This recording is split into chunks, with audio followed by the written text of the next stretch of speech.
The program series Nobel Conference, The Legacy of Einstein, is produced in partnership with Gustavus Adolphus College and TPT's Minnesota Channel. This program was recorded September 27th and 28th, 2005 at the college during its 41st Nobel Conference, celebrating the 100th anniversary of Einstein's Annus Mirabilis papers, which provided a foundation for modern physics. The Nobel Conference really came about following the dedication of the Nobel Hall of Science in 1963. This was dedicated as the American memorial to Alfred Nobel.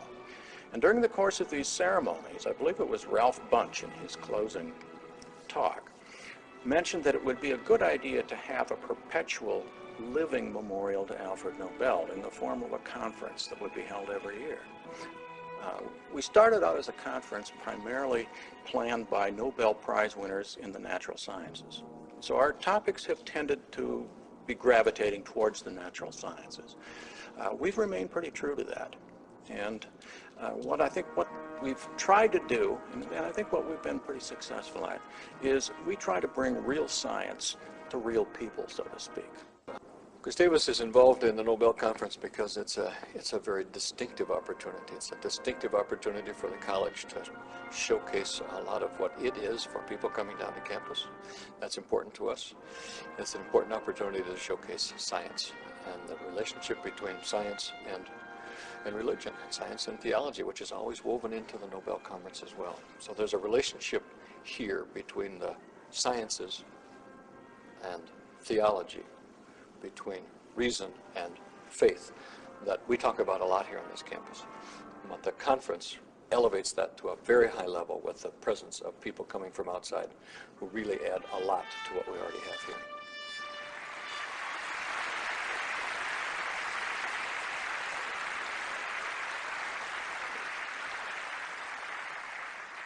Our title is Cosmic Concordance in Concomitance with Superstring M Theory. I've never used the word concomitance in a title before. And so I couldn't resist the opportunity because the alliteration there was just sort of so poetic. I thought, well, this is the one opportunity to do that. Let me talk about how forces arise in string theory. In string theory, we think that forces arise by the following mechanism. Suppose you had two of these strings and you let them come together, open up to become a single closed string, and then move off as a unit. That's what we see going in this animation. We know how to describe this mathematics. It's 18th century mathematics at work here. And to guide our eyes, we kind of see this. Two circles, C1 and C2, come together and join to become a third circle, C3. We could do this in reverse. Suppose we start with a single closed string, let it clamp itself down, and then split apart. To guide our eye, we're watching this process. And again, this is 18th century mathematics. This is not any sort of advanced, in terms of time, this is not really advanced mathematics. It's the first time physicists have used it in some sense. If you put these two processes together, you find what's going on in this transparency. And this will loop around. So we start off with two separate closed strings. They come together and join to become a single closed string in the middle region there, move as a single unit, and then split apart. Now, I told you that strings basically support musical notes. Those notes are what we think of as electrons, photons, quarks, and all of the things that make up the universe that we know. And so what string theory tells us is, let's follow one of the notes on these objects. If you follow a single note, you get the picture that you see in the background here. And that's Feynman's picture of how the forces work. And so string theory explains all of the forces by exactly the same mathematics. And as a benefit from this, you can show that quantum gravity as a theory for the first time in the history of our species has a well-defined mathematical formulation. Now that doesn't mean it's physics yet, but it's gotten over the mathematical hurdle of existence, and we've never had that before. So I'm going to close now. There's a bit more that I could do. There is one thing I really would be remiss in doing. String theory implies perhaps new forms of matter and energy that we've never dreamed of. They're called superpartners. New forms of energy, new forms of matter. Let me show you just one table of such things. And I have a particular attraction to these because my thesis on supersymmetry in 1977 was the first thesis at MIT where these sorts of ideas were discussed. So in our world, we have, for example, over here, we have the electron. If the ideas of strings are correct and these new forms of matter and energy exist, there will be, in addition to electrons, there will be 4 objects called selectrons. In addition to photons, there will be 2 other objects called photinos. In addition to the graviton, the message carrier for gravity, there will be a message carrier called the gravitino. We've, again, never seen these things in the laboratory, but we hope to. Where will we see them in the laboratory? Well, the most likely place is to be in CERN. There's a machine that is being completed there called the Large Hadron Collider. This machine will be the world's most powerful accelerator. However, it will be about a third as powerful as something my community had hoped to build. In the late 80s, our community wanted to build something called the Superconducting Super Collider.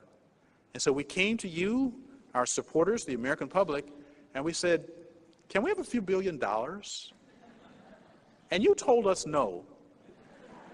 And you told us this because your Congress, our representatives, said that the project of the Superconducting Super Collider was too expensive, that it was plagued by cost overruns. One thing I'd like to point out to people is, looking back, the cost of the Superconducting Super Collider would have been between 4 and 5 B-2 bombers. I don't think our nation would have been less safe if we had not built 4 or 5 B-2 bombers. And that's the kind of promise.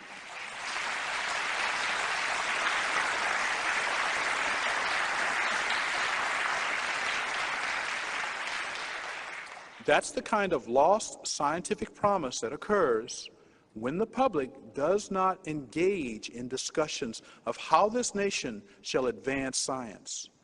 Kip Thorne mentioned something like this yesterday, because although the prospect of going to Mars is an amazing prospect, it will likely drive all of the science out of the NASA program. So if you're concerned about science, then you need to be engaged as citizens to make sure what you want to happen occurs in the funding of science in this nation. So I'm going to close my talk here by simply pointing out something that I find very interesting, which is a comment. Let me see if I still have my transparency up. I do. So let me go to this comment. There's a comment that was made by Pythagoras almost 2,400 years ago. He said, there is geometry in the humming of strings. Now, by this, I'm sure he meant that if you actually watch a string instrument vibrate, the pattern of the vibration corresponds to the different notes that you hear. So there's indeed geometry in the humming of strings. But if these tiny, incredibly small strings exist, literal geometry will be coming out of the humming of these strings, because these objects create space and time along with all of the particles that are needed to construct our universe. If string theory is correct, not only are we connected to the stars, we are connected to every single conceivable aspect of our physical reality. This is an intimate form of human connection to our existence that is stunning and breathtaking. That's the promise of this very speculative but very hopeful form of theoretical physics. Thank you.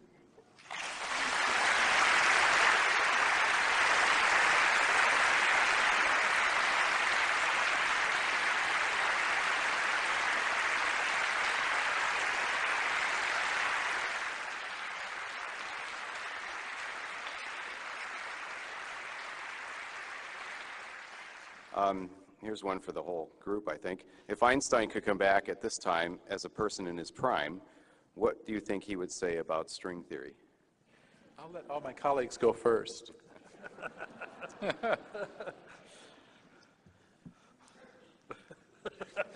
All right. As the least knowledgeable here, I will speak first.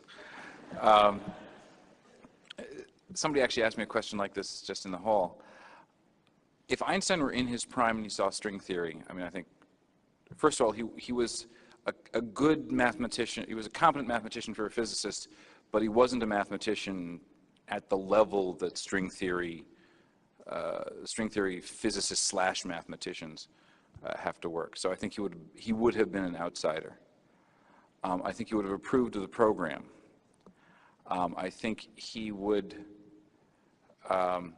I think it's an open question whether he would have regarded this as a satisfying subsuming of quantum mechanics into something that was acceptable to him, though I think he would have approved of the geometrical quality of at least some of the work. And I think it's also important to remember, this is something I meant to mention yesterday, but I didn't, is that Einstein, though he didn't like quantum mechanics, did in fact fully recognize that it was an extremely successful theory. He nominated Heisenberg and Schrödinger for the Nobel Prize, and he gave a very elegant and graceful acknowledgement of the power of quantum mechanics in his popular book, The Evolution of Physics. So if if he saw the successes that are happening at the level of mathematical argument, he would have been very interested. But I think in the end, his last comment was, you know, show me. It ain't real yet. When it's real, I'll get interested. Well, Lawrence Krauss, whose name some of you in the audience may recognize, a very prominent physicist in the U.S., appeared with me on a panel some time ago together with Shelley Glashow and Brian Greene. And this question was sort of asked while Lawrence was there. And I think Lawrence, to me, gave the best answer I've ever heard. He said, Einstein probably would have been working on this, but he wouldn't have told anybody.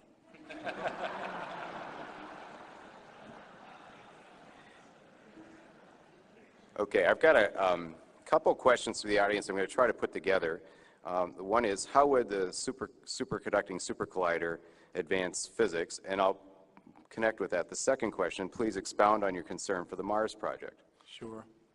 Let me start with the SSC first. That's an easier one to talk about.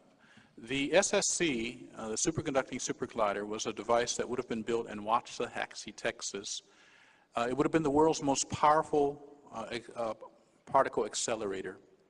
It turns out that the types of machines you need to check these answers are particle accelerators. They're immensely expensive and enormous devices. The superconducting supercollider would have allowed us to essentially take matter, and essentially the way all accelerators work is by the same thing. You take things and you just bang them together really hard, and you do it with more and more energy because you need the energy in order to produce new forms of matter using E equals mc squared. I mean, accelerators are basically E equals mc squared machines. So the superconducting supercollider would have allowed us to basically accelerate protons and neutrons together at such energies that we might, and we only can say might, where we might have begun to see the influence of these things called superpartners. That would have been one of the major tasks for the superconducting supercollider.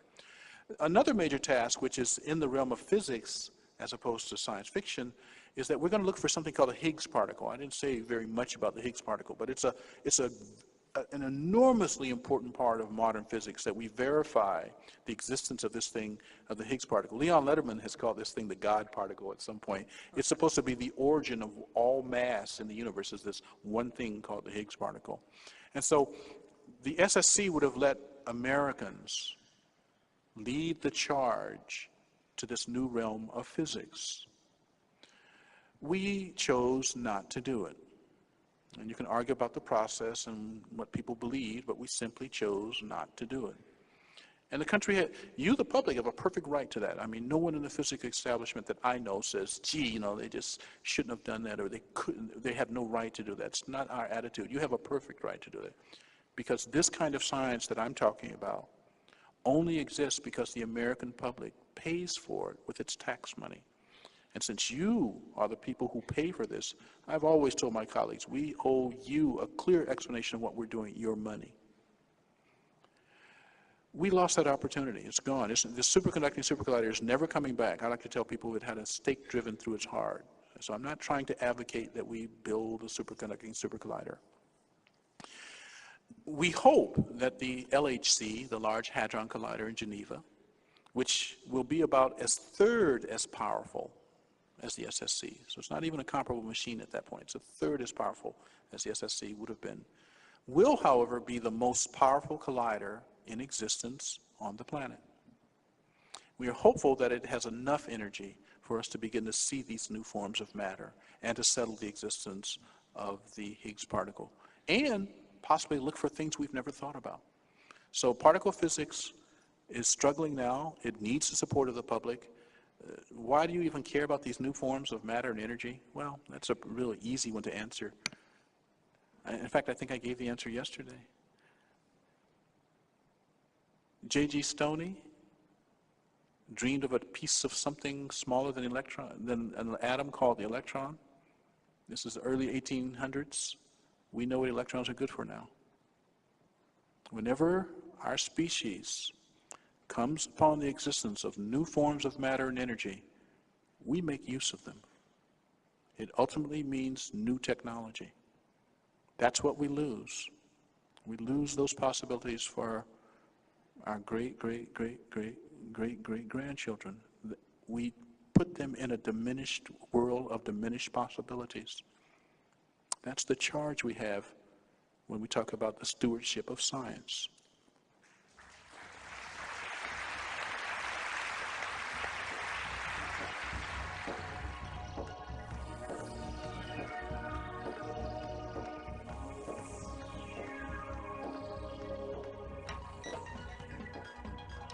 The program series Nobel Conference, The Legacy of Einstein, is produced in partnership with Gustavus Adolphus College and TPT's Minnesota Channel. If you've enjoyed this podcast, help us keep them coming. Visit tpt.org today and show your support. Thank you. You are about to get an unrehearsed, not written statement. I am in a beautiful place called Kiev, Ukraine.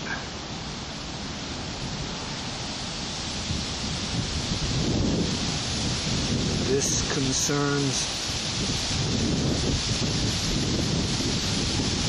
the video production in which today's date is June 1, 2017, in which I have attempted to put nothing negative concerning the past, but only positive things concerning the film.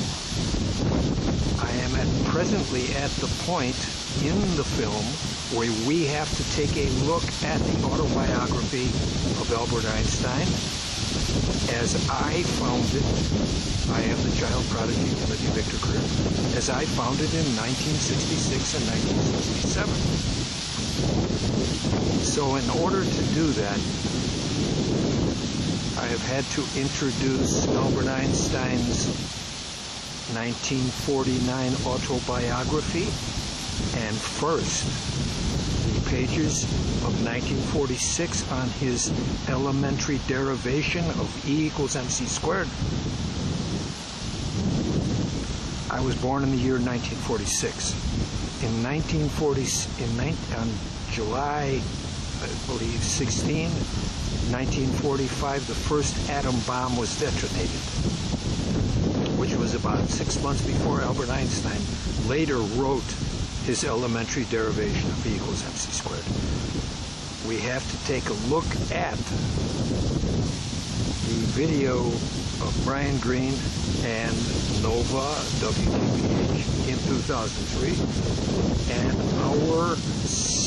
Hour 1, Chapter 6, Gravity Odd Man Out, where Brian Greene is at Trinity site and describes and produces a video of the first atomic bomb that was unleashed there in July 1945. Hence, I have had to introduce some negative remarks and video into the production of our fairly positive film.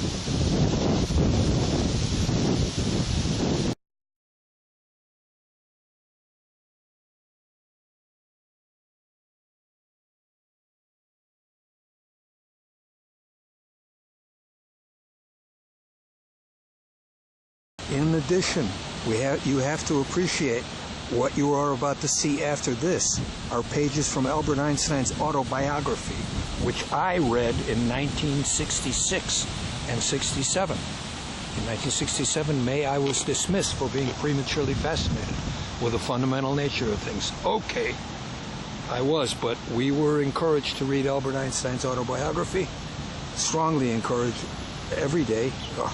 in honors physics, Berkeley, to read it. I did, and I did not know that Albert Einstein never considered basically the possibility of an infinite hierarchy of galaxies. I did not know that Albert Einstein was not a child prodigy. I did not know all of those things. So when you look at the documents, which you are about to see,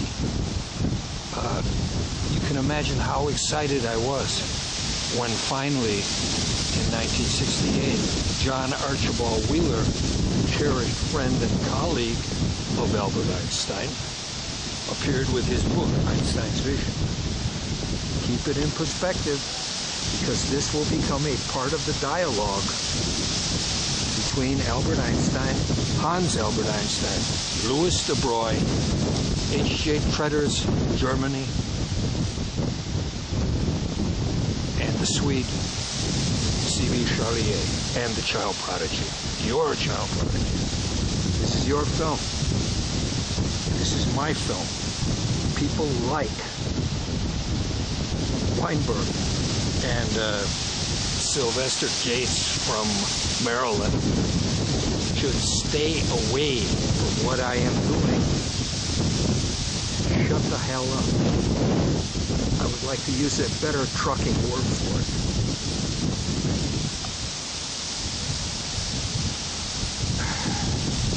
Today's date is June 1, 2017.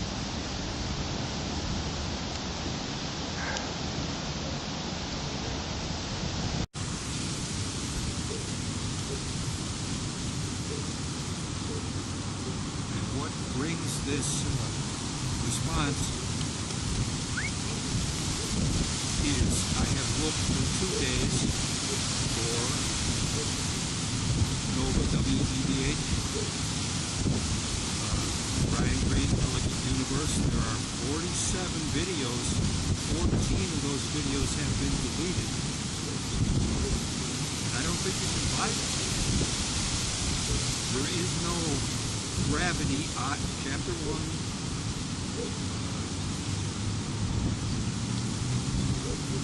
number 6, Gravity, Odd Man Out. There is no.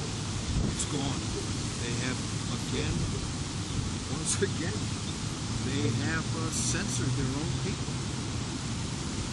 And you cannot find the trailer to 2003 Gravity, Odd Man Out.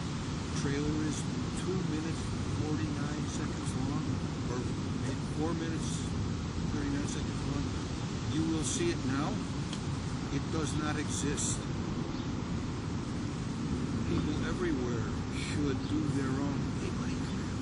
Come on.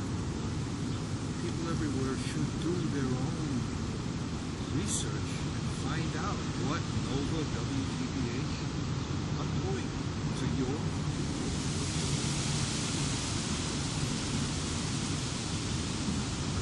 Days looking for it, I cannot find it.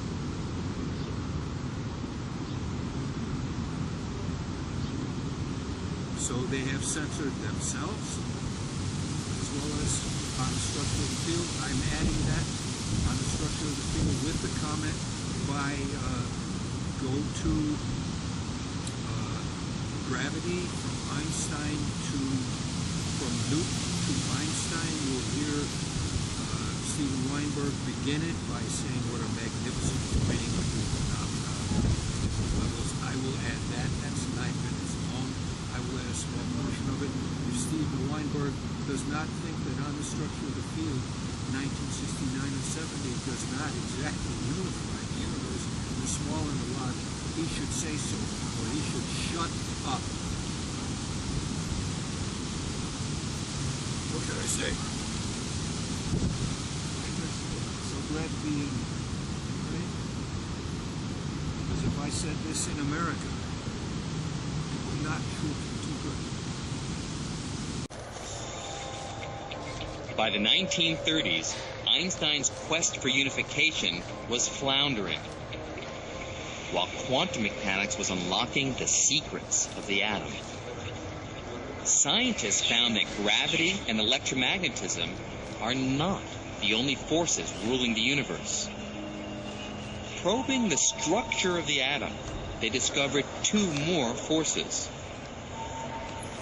One, dubbed the strong nuclear force, acts like a superglue, holding the nucleus of every atom together, binding protons to neutrons. And the other, called the weak nuclear force, allows neutrons to turn into protons, giving off radiation in the process.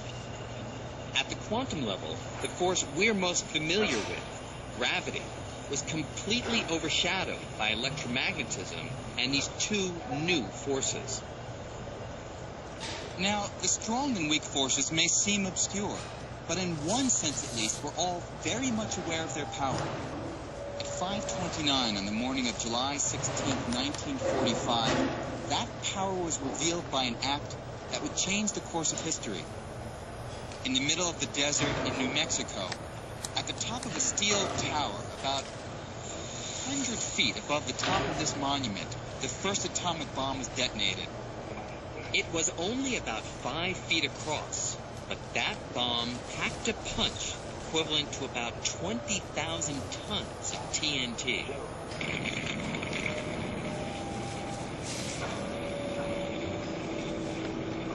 With that powerful explosion, scientists unleashed the strong nuclear force, the force that keeps neutrons and protons tightly glued together inside the nucleus of an atom. By breaking the bonds of that glue and splitting the atom apart, vast, truly unbelievable amounts of destructive energy were released.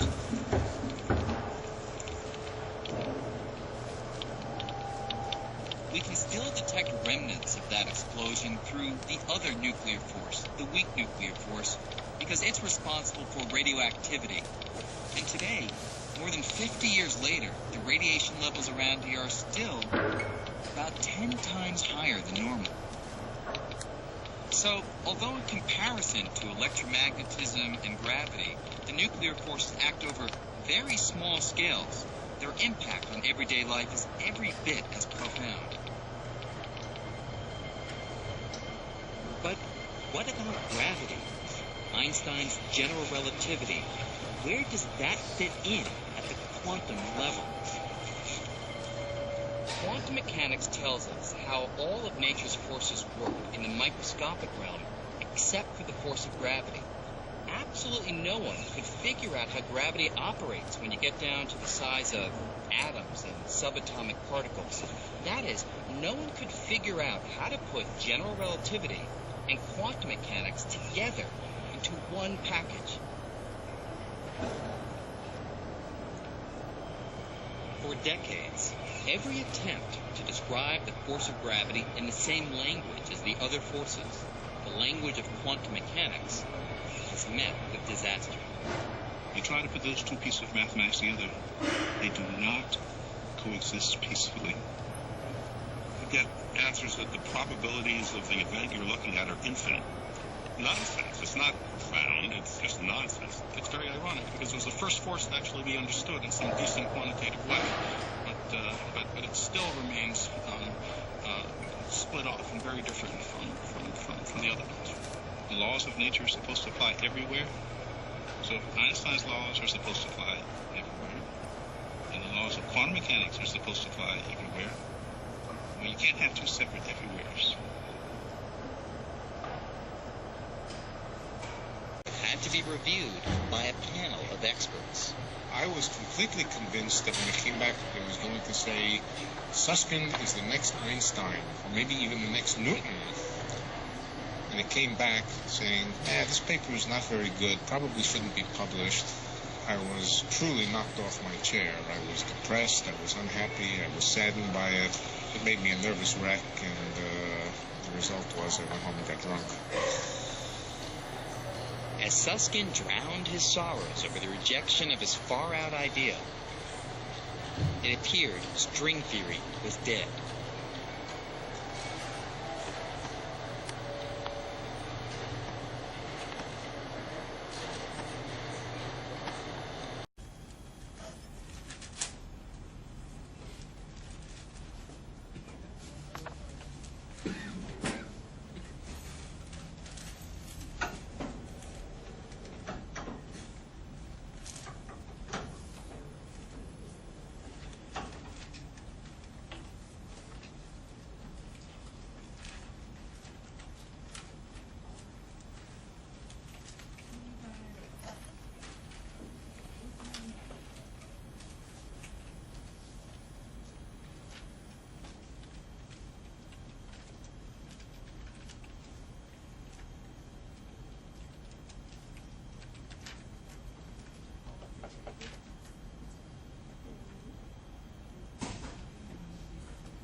So, although in comparison to electromagnetism and gravity, the nuclear forces act over very small scales, their impact on everyday life is every bit as profound.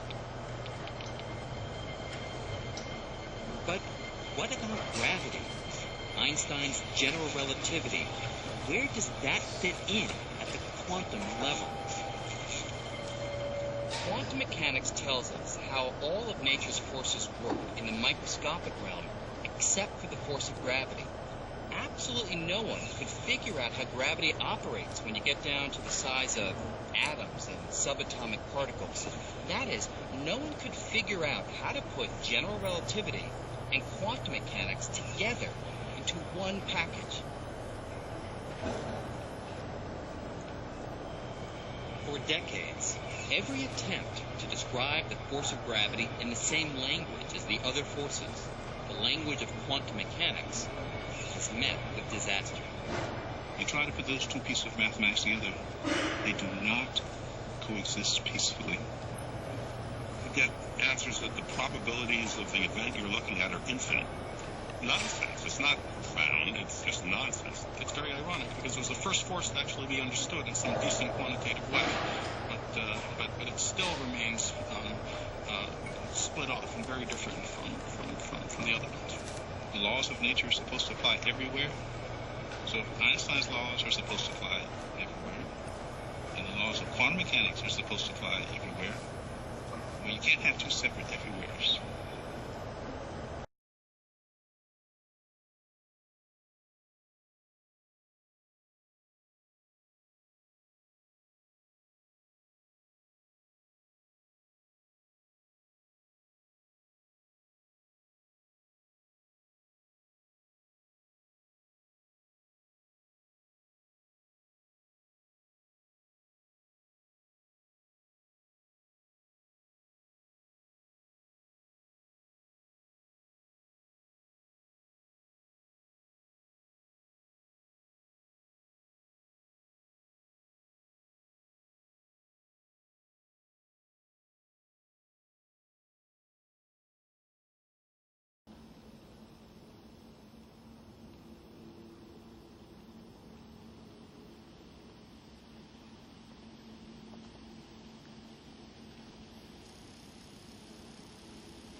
Let me summarize. What I have done, which far exceeds Einstein's greatest expectations, does not diminish who Albert Einstein was and what he did. It amplifies the importance of our childhood experiences from birth through 8 years old as we develop the core of our brain develops our great expectations for the rest of our lives. Now I'm summarizing. Though millions of people have assumed an atomistic hierarchy, they travel outward. We see our observable, cognizable universe as an electron in an atom of a larger dimension of matter, atomistic dimension of matter construction. Naturally, we continue. There's a infinite region of emptiness, so we fill it with other dimensions, atomistic dimensions of matter construction. We have traveled outward into an infinite hierarchy, a dimensional atomistic hierarchy. Naturally, we go now, every child goes and every bricklayer goes. Therefore, we come back to here, reality, here. What are the atoms, are elementary particles made of? On the structure of the field writes 32 times in the first 13 pages, inward, outward, stratified structural form, meaning we extend the infinite symmetry outward, atomistic hierarchy, into the substructure of our electrons and protons, and we extend it infinitely small. on the structure of the field, then page 17 through 19 introduces the 1 over r inverse 1 over r squared gravitational field and examines lucidly the relation of field densities, all right? The field density of a proton and neutron, lucidly that field density compared to the average field density right here of the cognizable universe. And it points out certain constants, which I called the fundamental constant. The relation of field densities, field per volume, right, in a proton, electron, neutron is intense, very intense, 10 to the 40th times, billions and billions of times more intense. Gravitational field density, right, is easily enough to account for the dynamics behind E equals mc squared, which was recognized by Hans Albert Einstein in 1971. Now, there's a second step. The reason I saw it and other people did not was because I am the gravitational kid, and that was my passion, gravitation. There is a second approach, thanks to Einstein. In 1974, I discovered, On the Structure of the Field was written in 1969 and 70. In 1974, I discovered Relativity by Albert Einstein, his most popular exposition. It was first written in 1917 and translated to his popular exposition for the layman and everyone. 3 pages consider, Albert Einstein does a gravitational consideration on the structure of the universe as a whole. And he there examines the field intensity not per surface area as we travel outward into a growingly larger universe of stars, not galaxies, stars. And he shows that the field intensity per unit surface area continues to increase until it becomes impossible, becomes infinitely strong, and Einstein said that is impossible, to have infinite field strength per unit surface area. He said, therefore, we are deemed to live in a finite island universe succeeded by an infinite region of emptiness. That is pages 103 through 107 in Einstein's most popular work.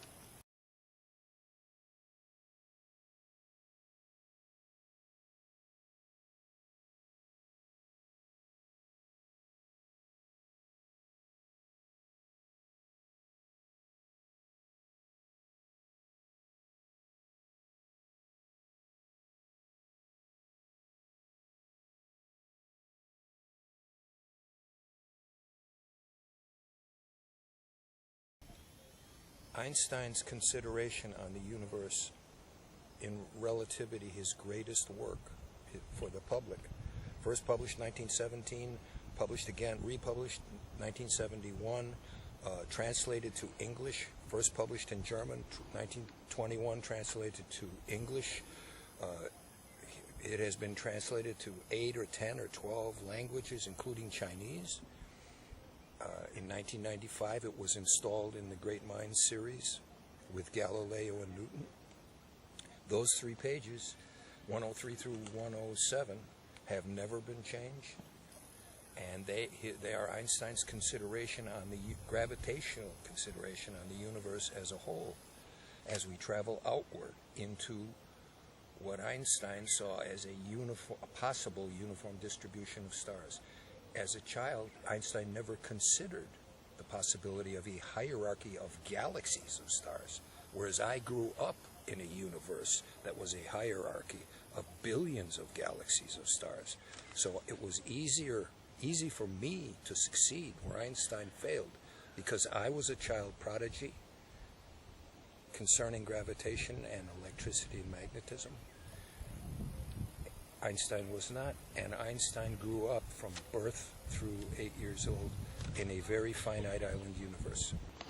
So Einstein was doomed to failure because as a child he grew up in a finite island universe. And his later attempts, his mind could not accept the possibility of an infinite hierarchy of galaxies because he grew up in a universe of stars. The Milky Way was not even recognized as a galaxy. I grew up in a very large universe, finite island universe, MGA star, of billions of galaxies as a unit, as recognized, as absolutely recognized as reality. I grew up with that as a child, and I grew up with gravitation as a passion. I succeeded Einstein's greatest expectations for that reason, and it was easy for me to do so. Whereas for him, it was because of what we know now about the great expectations of the human brain as they develop from birth through 8 years old. Einstein did not have the delight of receiving facts that I did as a child, and he was not a child prodigy. C. Ronald C. Clark, German boy, backed by Hans Albert Einstein, my greatest proponent. Hans Albert Einstein was born 1904. When Niels Bohr's solar system model of the atom appeared in 1913, Hans Albert was 9 years old, the same age that I was when I discovered atoms, the atomistic concept. His father, Albert Einstein Sr., considered Niels Bohr's solar system model of an atom in 1913 as, quote, Einstein, appearing like a miracle then in 1913. And when Einstein wrote his 1949 autobiography, in his reply, he wrote, it appeared to me like a miracle in 1913 when it first appeared, and it still appears to me like a miracle today. Niels Bohr's solar system model of the atom involved only pure circular orbits, the simplest childlike theory. All right? That Niels Bohr solar system model of the atom evolved enormously to elliptical orbits, and then Louis de Broglie, you have the letter, introduced the father of wave mechanics, especially the wave mechanics of the atom, introduced the wave nature of electrons and all particles.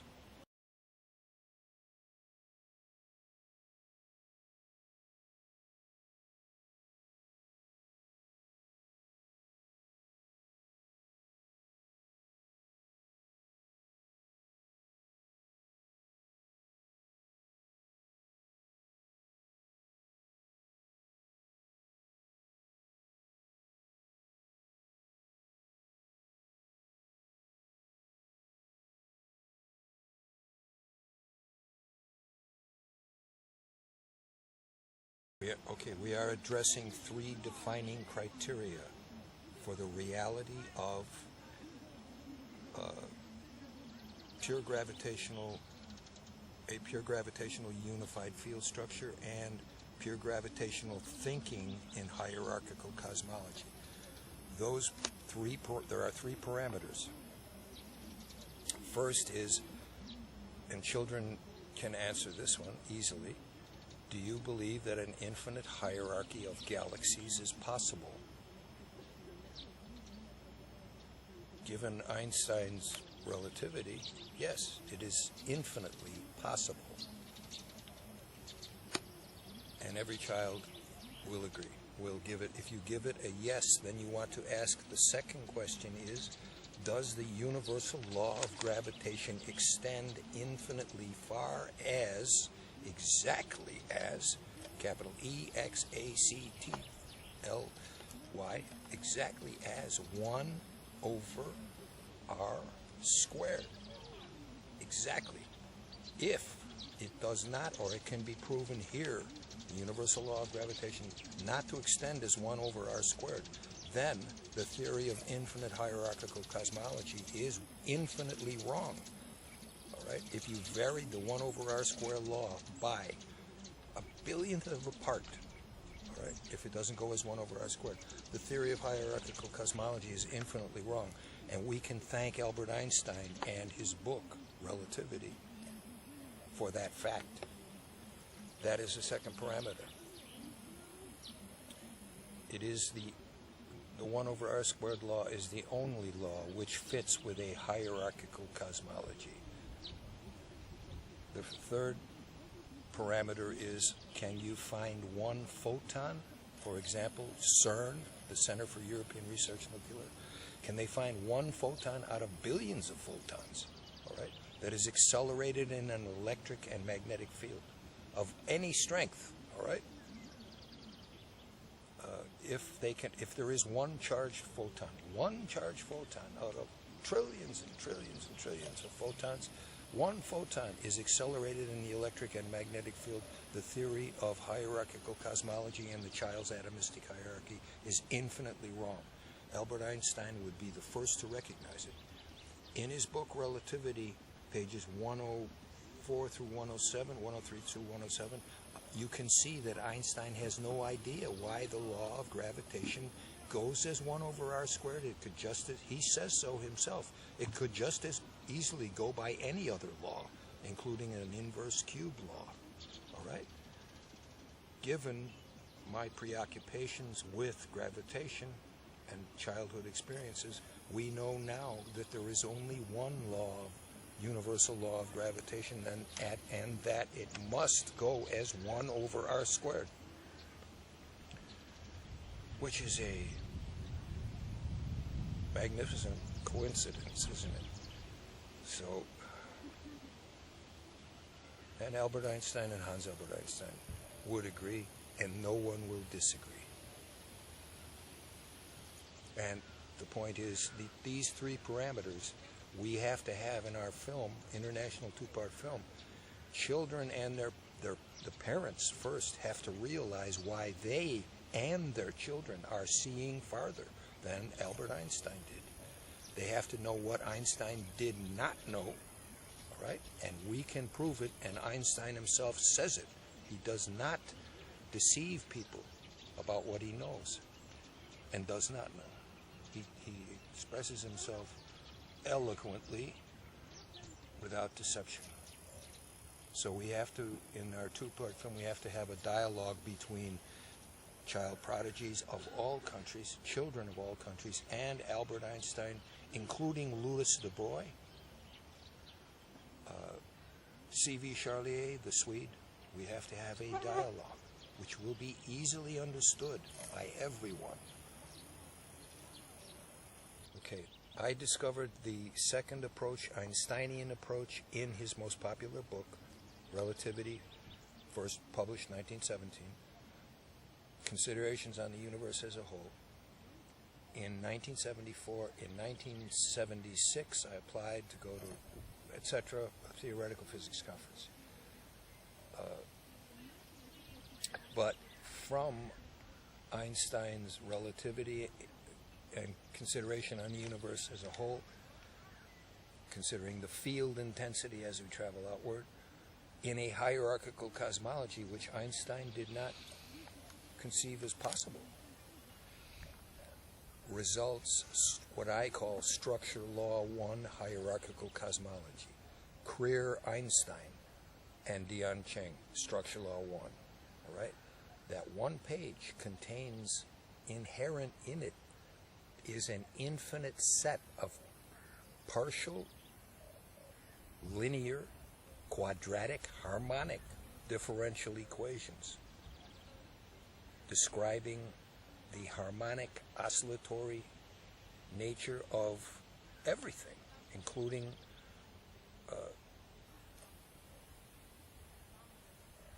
springs, a mass oscillating on a spring, but most importantly, photons traveling through the extension between our eyes, that is the basic law of interaction. Structure law 1, entitled A Pure Gravitational Unified Field Structure, is my structure law, thanks to Albert Einstein. Considerations on the universe as a whole. It contains an infinite set of linear partial differential equations which were dealt with by the great French mathematician Fourier a couple hundred years ago. And they are completely understandable visually by De Broglie, in your first course on Fourier analysis. And no one can challenge that. In one page, A Pure Gravitational Unified Field Structure, there are an infinite set. Don't let the words confuse you. An infinite set of partial, linear, quadratic differential equations. You say you don't understand it, you can understand what a linear quadratic differential equation is. And the world will look extraordinarily different once we continue to analyze structure law 1, thanks to Einstein, Creer, Dion Cheng, and we continue to analyze the alpha lattice, which is structure law 2, which becomes the alpha lattice is the basic geometry of our observable universe in a static symmetric beautiful state. Once we explore both, which are coupled, intimately coupled, everything will appear,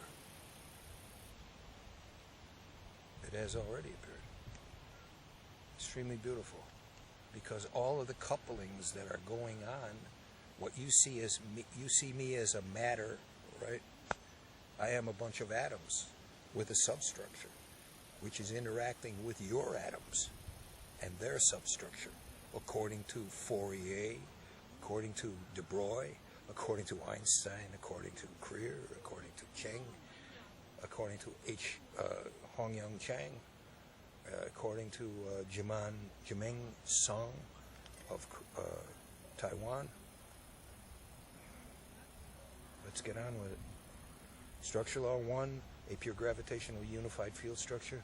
Structure law 2, which falls apart without 1 over r squared gravitational field, and if one photon can be found that is accelerated in an electric field, or any field, it falls apart. The whole thing, the whole theory is crap.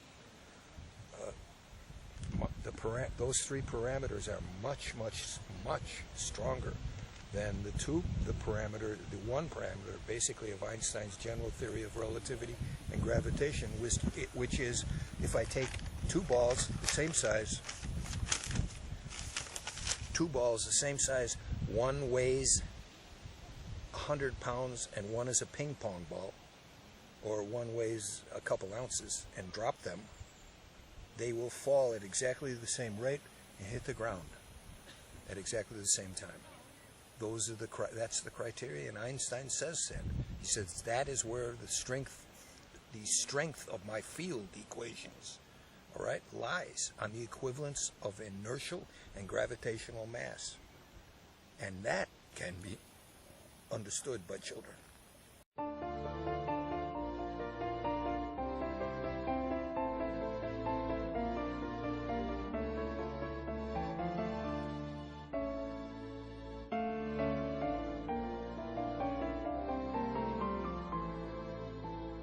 And long before Einstein, the quest for unification began with the most famous accident in the history of science.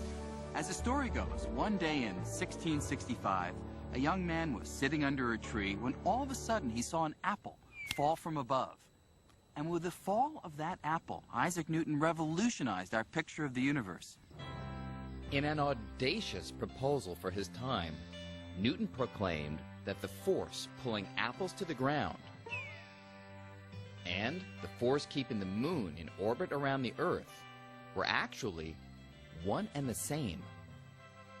In one fell swoop, Newton unified the heavens and the earth in a single theory he called gravity. The unification of the celestial with the terrestrial, that the same laws that govern the planets in their motions govern the tides and the falling of fruit here on Earth. It was a fantastic unification of our picture of nature.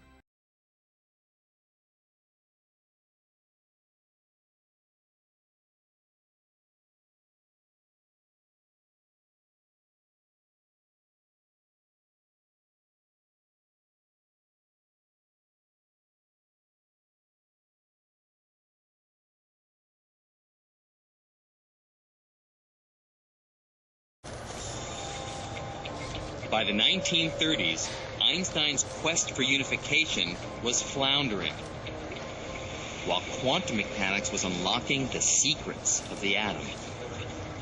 Scientists found that gravity and electromagnetism are not the only forces ruling the universe. Probing the structure of the atom, they discovered two more forces. One, dubbed the strong nuclear force, acts like a superglue, holding the nucleus of every atom together, binding protons to neutrons. And the other, called the weak nuclear force, allows neutrons to turn into protons, giving off radiation in the process. At the quantum level, the force we're most familiar with, gravity, was completely overshadowed by electromagnetism and these two new forces. Now, the strong and weak forces may seem obscure, but in one sense at least, we're all very much aware of their power. At 5:29 on the morning of July 16, 1945, that power was revealed by an act that would change the course of history. In the middle of the desert in New Mexico, at the top of a steel tower, about 100 feet above the top of this monument, the first atomic bomb was detonated. It was only about 5 feet across, but that bomb packed a punch equivalent to about 20,000 tons of TNT.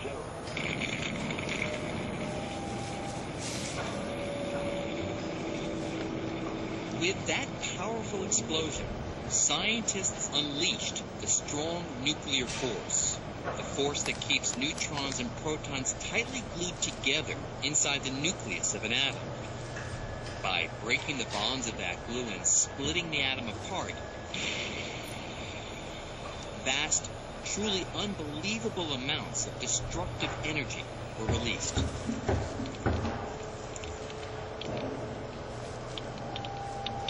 We can still detect remnants of that explosion through the other nuclear force, the weak nuclear force, because it's responsible for radioactivity.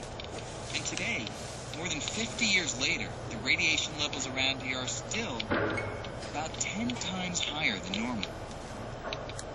So, although in comparison to electromagnetism and gravity, the nuclear forces act over very small scales, their impact on everyday life is every bit as profound. But what about gravity? Einstein's general relativity, where does that fit in at the quantum level? Quantum mechanics tells us how all of nature's forces work in the microscopic realm, except for the force of gravity. Absolutely no one could figure out how gravity operates when you get down to the size of atoms and subatomic particles. That is, no one could figure out how to put general relativity and quantum mechanics together into one package. For decades, every attempt to describe the force of gravity in the same language as the other forces, the language of quantum mechanics, has met with disaster. You try to put those two pieces of mathematics together, they do not coexist peacefully. You get answers that the probabilities of the event you're looking at are infinite. Nonsense. It's not profound, it's just nonsense. It's very ironic because it was the first force to actually be understood in some decent quantitative way. But but it still remains split off and very different from the other ones. The laws of nature are supposed to apply everywhere. So Einstein's laws are supposed to apply everywhere, and the laws of quantum mechanics are supposed to apply everywhere. Well, you can't have two separate everywheres.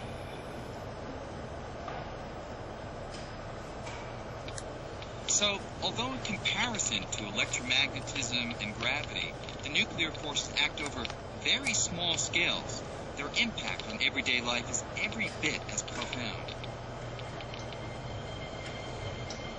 But what about gravity? Einstein's general relativity, where does that fit in at the quantum level? Quantum mechanics tells us how all of nature's forces work in the microscopic realm, except for the force of gravity. Absolutely no one could figure out how gravity operates when you get down to the size of atoms and subatomic particles.